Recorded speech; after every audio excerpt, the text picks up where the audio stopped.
Hey, it's Tyler O'Hara, King of the Baggers. Be sure to like and subscribe on YouTube. Here we go. As always, when the lights come into the picture, they go on. When they go out, we go racing. Watch for it. We're green! Oh, and a great start right down the center from Ezra Beaubier. Looked like he timed that to perfection, Roger. He might lead. And look at Caleb DeCarroll. A great start. The two-team Orange Cac BMWs jump to the front. Yeah, Hayden Gillum, not a good start there on the front row, sliding back to fifth. Nolan Lampkins moved himself in the top four. So not the start that Hayden wanted. He needs to stay with these BMWs and not let them get away.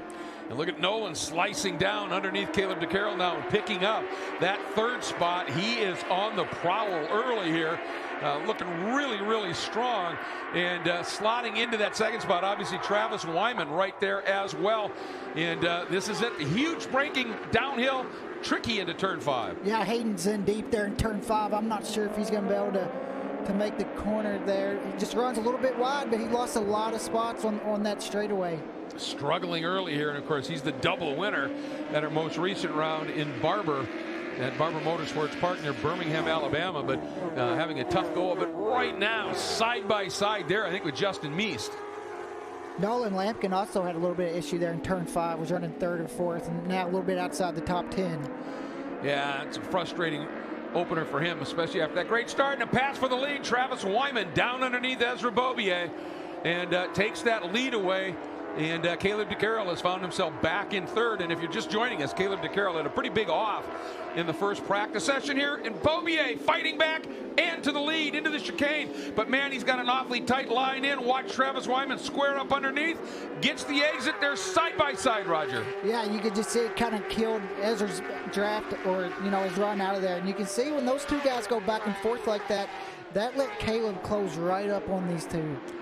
And again, using the wider entry, Travis Wyman in the lead once again, able to carry a little bit more speed into the corner and establish it. Watch this here, and watching this roundup as they head down through the carousel and into that chicane.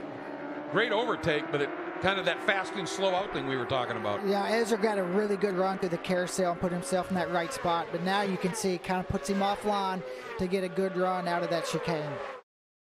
Out of 14 and up the hill, and even these big leader bikes, they get a heck of a draft on these long straights. You can hear Caleb a little wide there. You heard him. You could hear the tire. He got in a little bit deep, and when he went back, with the engine braking, you can hear the tires screeching with that new asphalt, just the grip of it.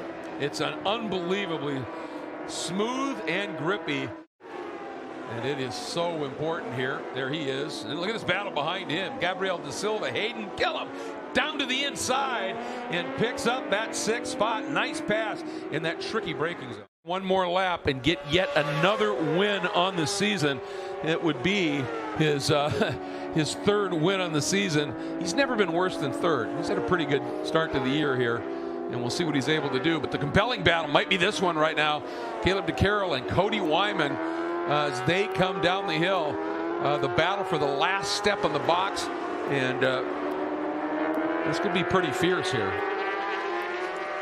Cody's real strong on that infield section. You can see kind of Caleb on these straightaways. You can see the strength of the BMW here.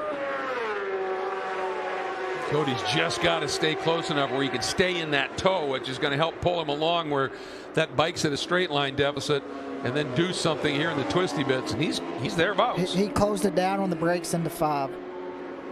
All right, this is that tricky turn 6, and now into one of the corners here that just pace the right side of that tire. If Cody can make a pass down in into turn 8, it might be his best shot, because I think it's going to be hard for him to draft that BMW. He needs to try to get a lead somewhere, this last sector, and get a little bit of a gap before they run up the front straight. He just got a great drive out of turn 8, and I wonder if he's going to try and pop going into the chicane.